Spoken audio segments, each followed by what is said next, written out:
আমার আবু বকর সাহাবা তুমি কোথায় আছো দাঁড়িয়ে যাও। আবু বকর সিদ্দিক রাদিয়াল্লাহু তাআলা আনহু বাবা নবীজির ডান পাশে আপনার বসেছিলেন। আল্লাহর নবীজির হাত দুখানা জোড়ে ধরে ডাক দিয়ে বলেন, হুজুর আপনি কেন ডাক দিলেন? নাই তো আমি আপনার সাহাবা আবু বকর। নবীজি আবু বকর হাত দুখানা জোড়ে ধরে হাওয়া করে কাঁদতে লাগলেন। আবু বকর বলে, নবীজি আপনি কান্না করবেন না। নবী গো আপনার চোখের পানি আমরা সহ্য করতে পারি না। নবী আপনি বলুন কেন আমাকে ডাক দিলেন? আমি আপনার হাত ওখানা ধরে আছি। আল্লাহর নবীজি ডাক দিয়া বলেন, ওরে আবু বকর আমি মনে হয় আর বেশি দিন দুনিয়ার বুকে বেঁচে থাকবো না। ওরে আবু বকর তুমি আমার সঙ্গে অনেক দূর পর্যন্ত তুমি ঘুরতে গিয়েছো, আমার সঙ্গে ঘুরে বেড়িয়েছো, কলমার দাঁত দিতে গিয়েছো। রে আবু বকর তুমি আমার সঙ্গে। ওরে আবু বকর আমার হাতে দাঁড়ায়, জবানের দাঁড়ায়। ওরে আবু বকর আমার পায়ের দাঁড়ায় যদি তুমি আঘাত পেয়ে থাকো, রে আবু বকর হয় তুমি আজকে প্রকাশ মজলিসে আজ তুমি আমাকে ক্ষমা করে দাও, নতুবা তার প্রতিশোধ বদলা তুমি নিয়ে নাও। হযরত আবু বকর সিদ্দিক রাদিয়াল্লাহু তাআলা আনহু তিনি ডাক দিয়ে বলেন, নবীজি বেয়াদবি হলে maaf করবেন। ওগো আল্লাহর নবীজি আপনি আমার কাছে কোনো অন্যায় করেন নাই। নবী আমার শুনেন না, হয়তো আমি আপনার কাছে অনেক সময় হয়তো বেয়াদবি হয়ে যেতে পারে, নবী আপনি আমাকে ক্ষমা করে দেন। আল্লাহর নবী জনাবে মুহাম্মদ রাসূলুল্লাহ সাল্লাল্লাহু তাআলা আলাইহি ওয়াসাল্লাম নবী বলেন, আবু বকর আমি তোমাকে ক্ষমা করে দিয়েছি, তুমি আবু বকর আমাকে ক্ষমা করে দাও। আবু বকর বলো, হুজুর অন্যায় আপনি করেন নাই, তবু আমি আপনাকে ক্ষমা করে দিলাম। আল্লাহর নবী বলেন, আবু বকর তুমি বসে যাও। নবী আবার হাত দুখানা উঁচু করে ডাক দিয়ে বলেন, ওমর তুমি কোথায় আছো দাঁড়িয়ে যাও। ওমর সাহাবা রাদিয়াল্লাহু তাআলা আনহু বাবা নবীজির বাম পাশে তিনি দাঁড়িয়ে ছিলেন। আল্লাহর নবীজির হাত দুখানা জোড়ে ধরে বলেন, হুজুর ফিদাকা বি উম্মি ইয়া রাসূলুল্লাহ নবী আপনার পদতলে আমার পিতামাতা কুরবান হয়ে যাক।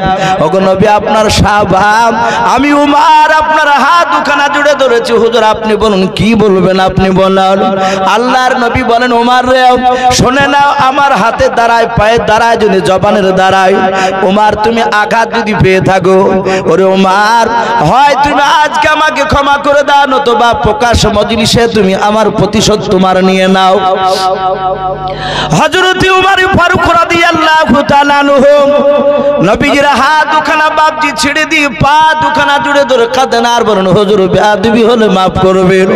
নবী আপনি অন্যায় করেন নাই, নবী যে আপনার কাছে আমি চরম বেয়াদবি করে ফেলেছিলাম।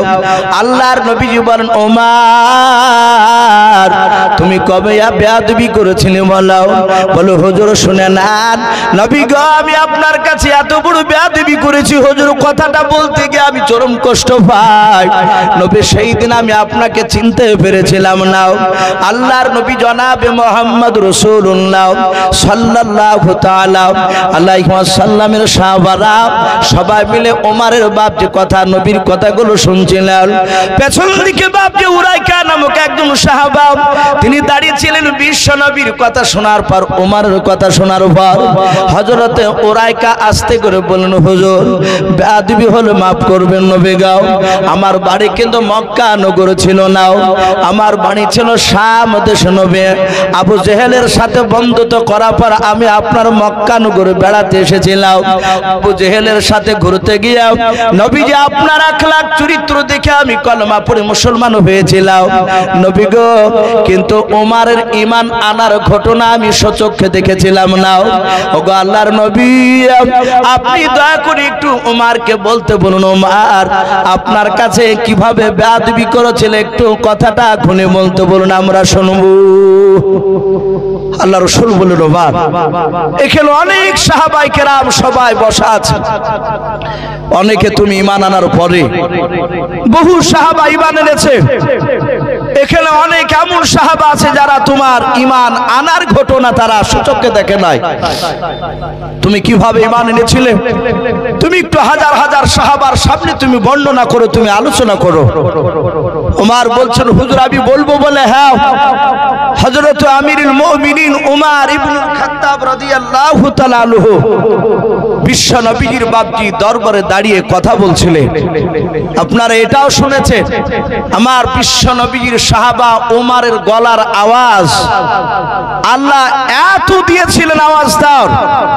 আজ আমরা বাপজি বক্স এই মাইক না থাকলে মুখে কথা বলে আমার মনে হয় যে রাস্তার উপরকার মানুষ এখানকার কথা শুনতে পাবে না, আওয়াজ পৌঁছাবেই না।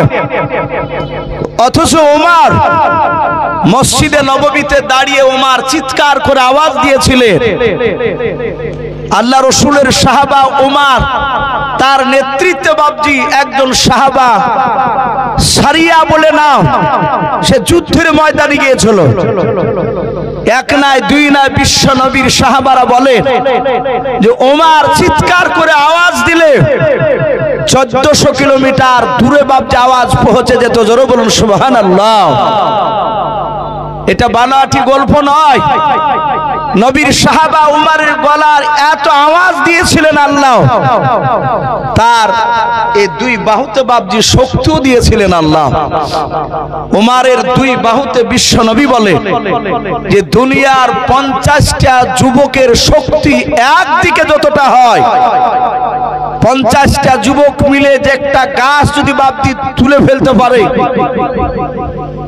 হযরত ওমর তিনি একাই ওই গাছটা একাই দুই হাত দিয়ে তুলে ফেলার ক্ষমতা আল্লাহ দিয়েছিলেন। বলুন সুবহানাল্লাহ।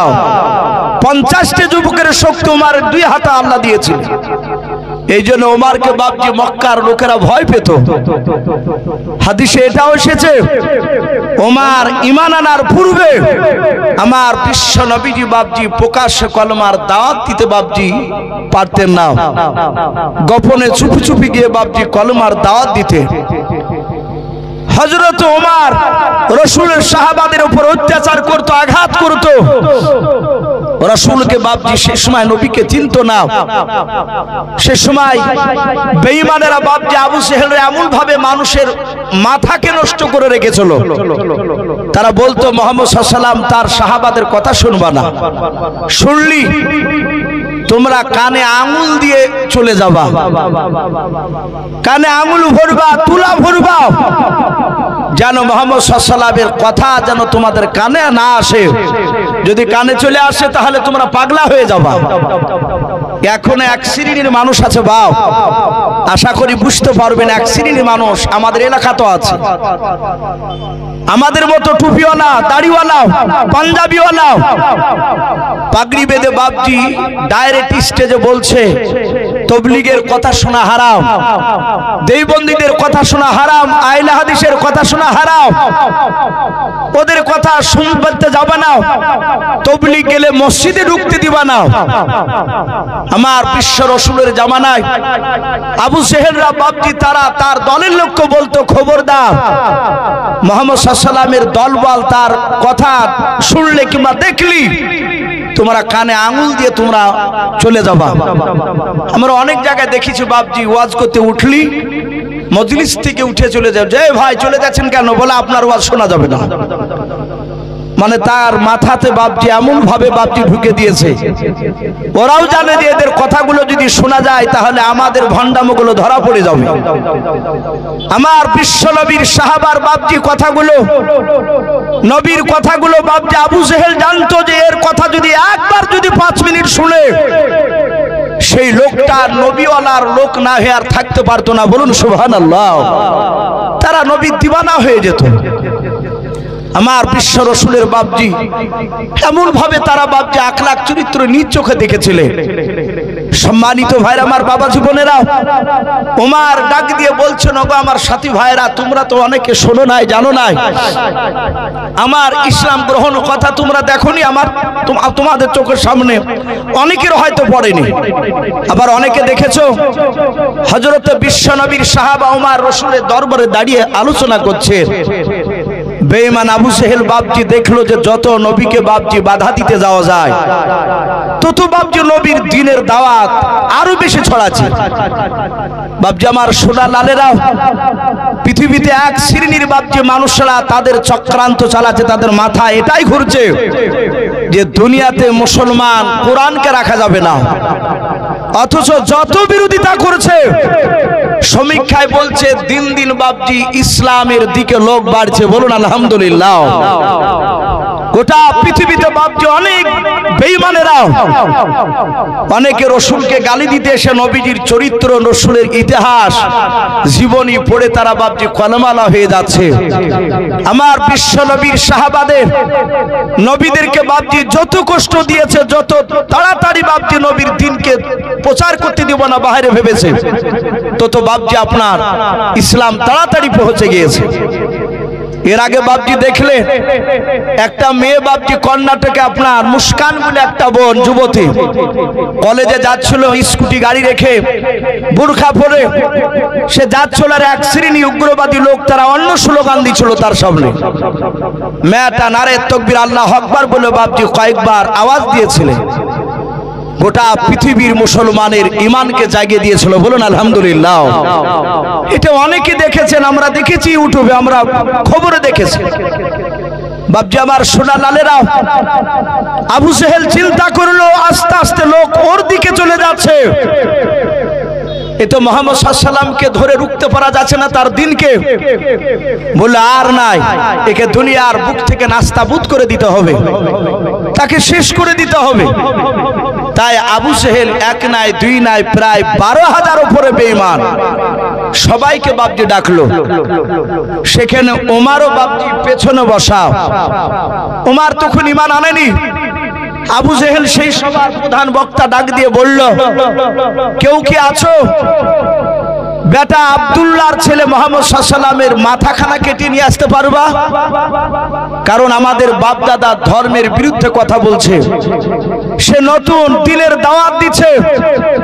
সঙ্গে সঙ্গে বাপজি ওই সময় লোকেরা সবাই ডান দিকে বাম দিকে চারিদিকে তাকাতাকি করছে, কেউ হাত উঁচু করে না।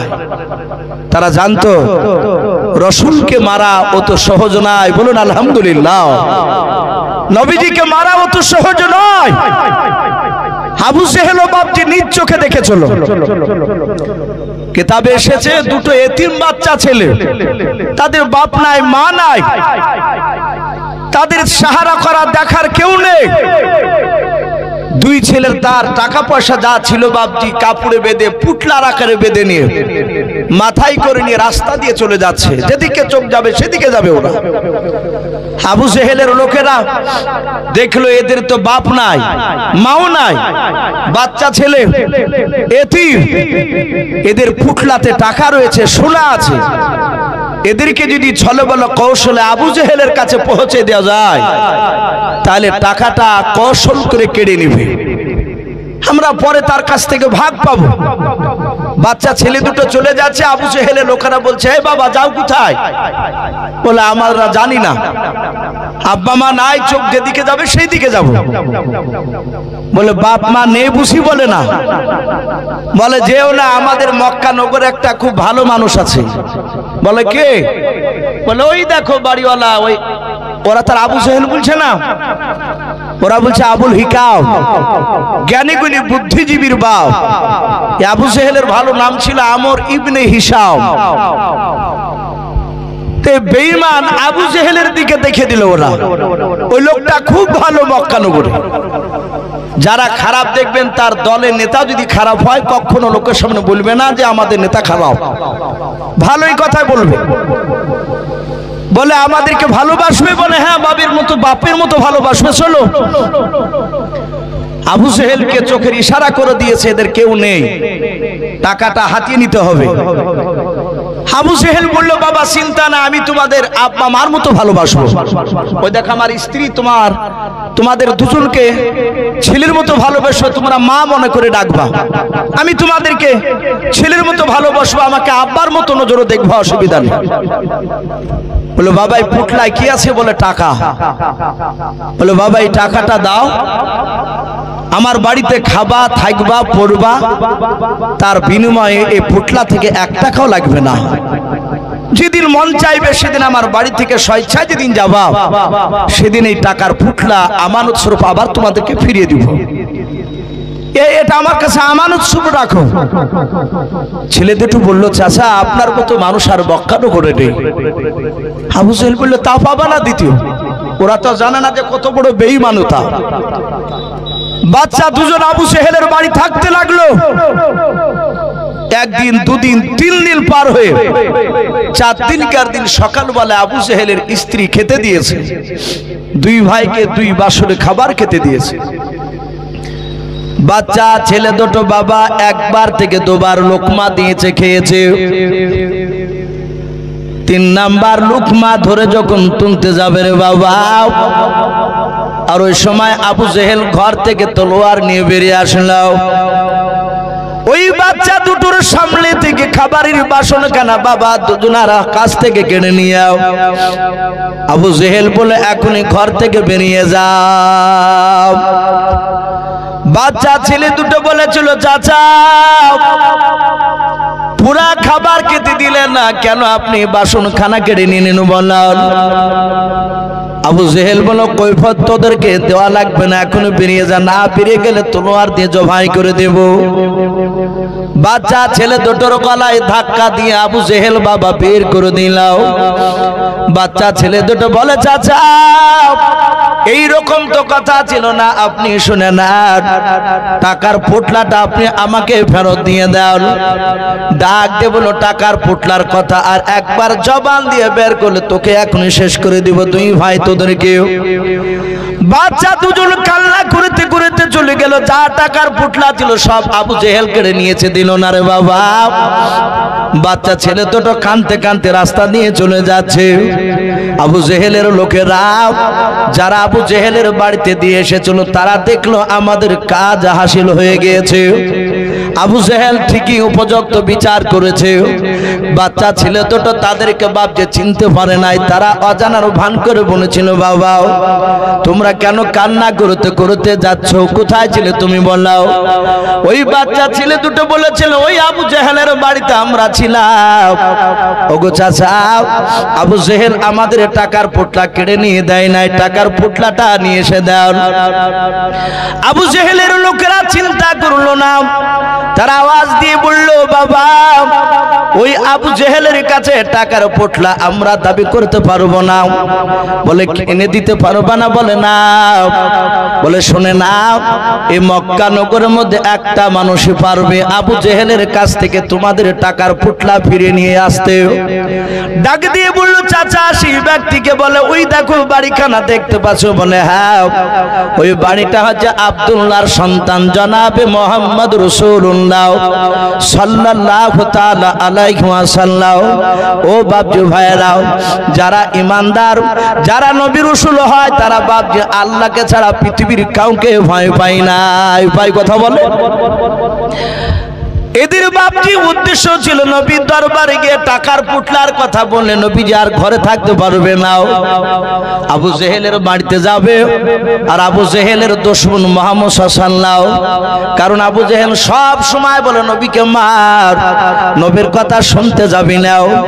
যাতে নবীর দরবারে যখন এই বাচ্চা দুটো ছেলে গিয়ে বিচার দিবে, নবী আর থাকতে পারবে না, আবু জেহেলের বাড়িতে চলে যাবে।